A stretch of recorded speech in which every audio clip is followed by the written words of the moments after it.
Dengarlah ini, hai bangsa yang tolol, dan tidak mempunyai hati, mereka mempunyai mata, tetapi tidak melihat. Mereka mempunyai telinga, tetapi tidak mendengar. Yeremia 5 ayat 21. Iran, sebuah negara dengan sejarah panjang, kekuasaan besar, dan ambisi yang menggelegar. Tapi sekarang, dunia menyaksikan wajah sebenarnya dari negeri itu. Negara yang menjadi tulang punggung teror di Timur Tengah. Iran bukan lagi hanya sekadar negara. Iran adalah mesin pendanaan perang. Mereka menyuplai Hamas yang menembakkan ribuan roket ke Israel. Mereka melatih Hizbullah yang menggali terowongan maut di Lebanon. Mereka membangun aliansi untuk satu tujuan, menghapus Israel dari peta. Kutukan atas mereka sudah tertulis, bukan oleh manusia, tetapi oleh Tuhan sendiri. Ribuan tahun lalu, Nabi Yeremia berbicara kepada bangsa-bangsa yang mengeraskan hati, dan Iran termasuk di antaranya. Mereka telah buta oleh kebencian, tuli oleh fanatisme. Mereka berjalan, tetapi menuju jurang nubuat.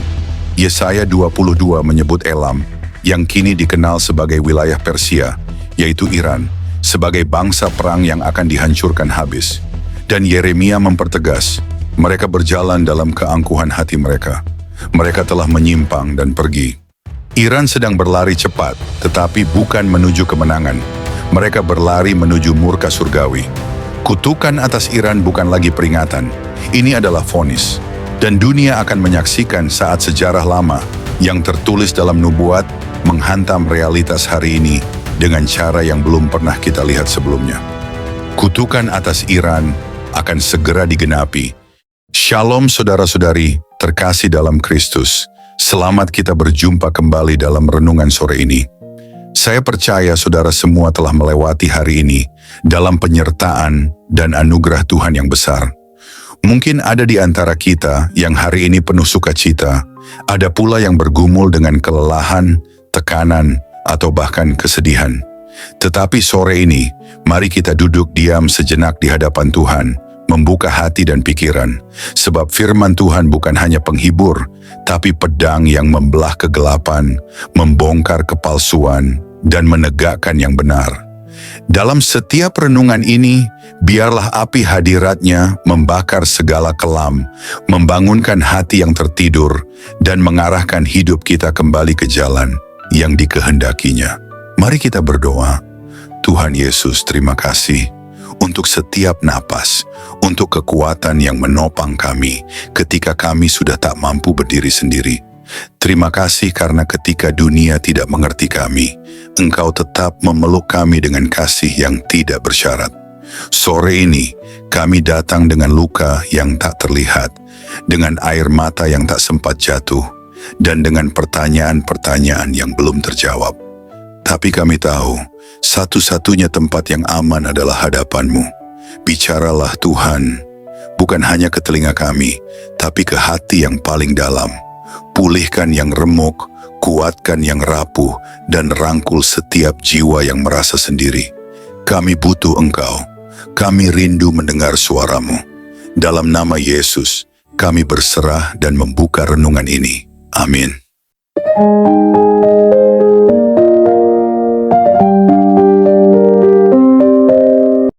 Iran telah lama menjadi pusat dari konflik dan kekerasan di Timur Tengah dengan dukungan langsung dan tak terbantahkan kepada kelompok-kelompok bersenjata seperti Hamas dan Hizbullah.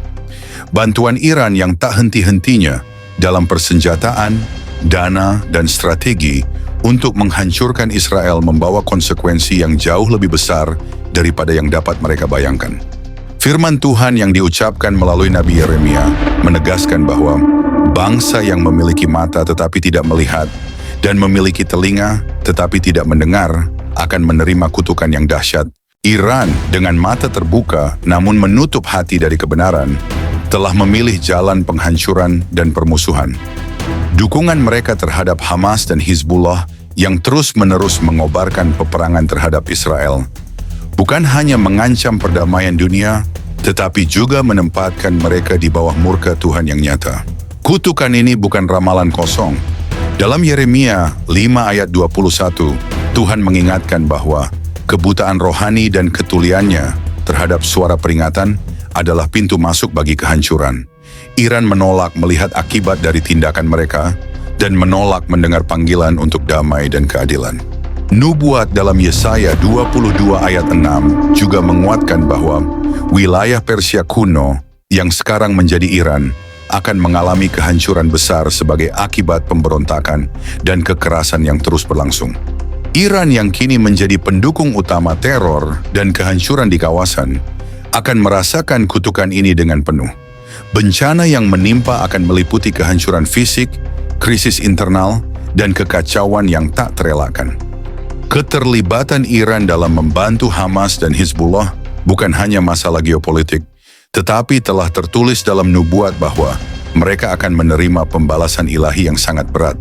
Firman Tuhan yang diucapkan melalui Nabi Yeremia menegaskan bahwa bangsa yang memiliki mata tetapi tidak melihat dan memiliki telinga tetapi tidak mendengar akan menerima kutukan yang dahsyat.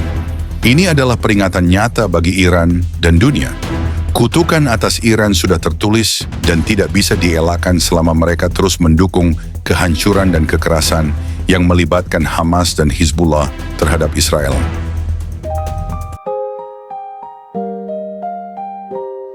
Mari kita berdoa. Terima kasih Tuhan Yesus atas firman-Mu yang kami dengarkan sore ini.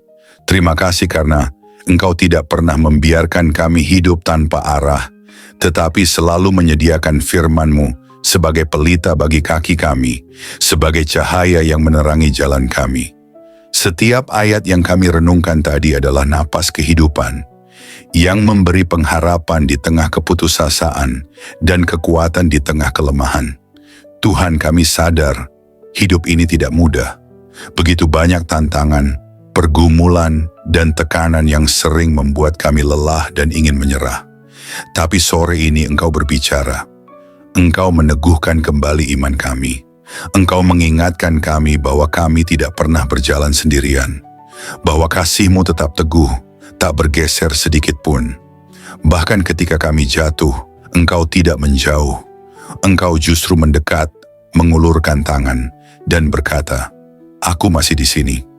Kami mau mengucap syukur karena Engkau adalah Tuhan yang tidak pernah bosan menanti kami kembali. Tuhan yang tidak hanya melihat kekurangan kami, tetapi melihat potensi kami dalam kasih karunia-Mu. Tuhan yang tidak hanya menghitung dosa kami, tapi yang menanti dengan belas kasih, supaya kami bertobat dan hidup kembali dalam terang. Kami serahkan hati kami ke dalam tangan-Mu. Segala luka, segala kecewa, segala air mata yang mungkin tidak terlihat oleh siapapun, hanya Engkau yang tahu. Sembuhkan kami Tuhan, bangkitkan kami kembali. Ajari kami untuk percaya meski keadaan belum berubah. Ajari kami untuk tetap bersyukur meski jalan masih tampak gelap. Dan ajari kami untuk tetap setia meski jawaban belum terlihat di depan mata. Kami juga berdoa untuk setiap orang yang mendengar renungan sore ini. Biarlah setiap firman yang ditaburkan tidak gugur sia-sia, tetapi bertumbuh dan menghasilkan buah dalam kehidupan yang nyata. Buah pertobatan, buah iman, buah kasih, dan buah kesetiaan kepadamu. Jangan biarkan firman-Mu ini terlupakan saat kami kembali ke rutinitas kami, tapi kiranya terus menggema dalam hati, mengganggu kami ketika kami mulai menjauh dari jalan-Mu, dan mengingatkan kami untuk terus kembali pada salib-Mu. Dan ketika malam nanti kami memejamkan mata, biarlah firman-Mu masih menjadi nyanyian di hati kami, menenangkan pikiran kami, membalut luka kami, memberi damai yang dunia tidak bisa berikan. Damai yang hanya Engkau sendiri yang dapat limpahkan. Terima kasih Tuhan Yesus, Engkau sungguh baik. Kami bersyukur karena Engkau masih peduli, karena Engkau masih berbicara, dan karena Engkau masih mengundang kami untuk datang lebih dekat lagi kepadamu. Kami akhiri doa ini dengan penuh rasa syukur dan kerinduan agar hidup kami benar-benar menjadi persembahan yang hidup bagi kemuliaan-Mu. Di dalam nama Tuhan dan Juru Selamat kami, Yesus Kristus, kami berdoa. Amin.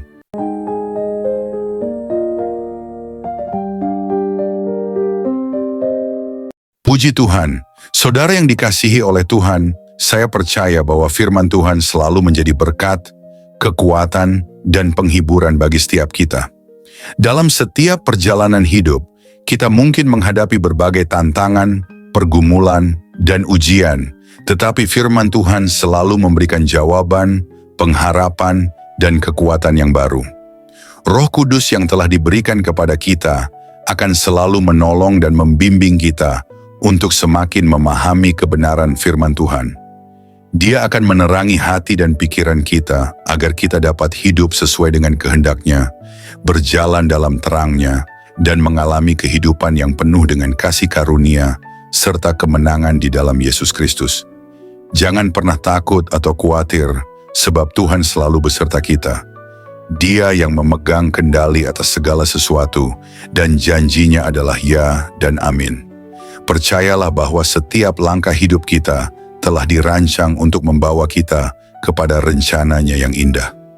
Pegang teguh firman-Nya, berdoalah dengan iman, dan hiduplah dalam ketaatan kepadanya, maka kita akan melihat kemuliaan Tuhan dinyatakan dalam hidup kita. Tuhan Yesus memberkati saudara semua. Teruslah bertumbuh dalam iman, kasih, dan pengharapan di dalam Kristus. Sampai jumpa dalam renungan berikutnya, kiranya damai sejahtera Tuhan senantiasa menyertai kita semua.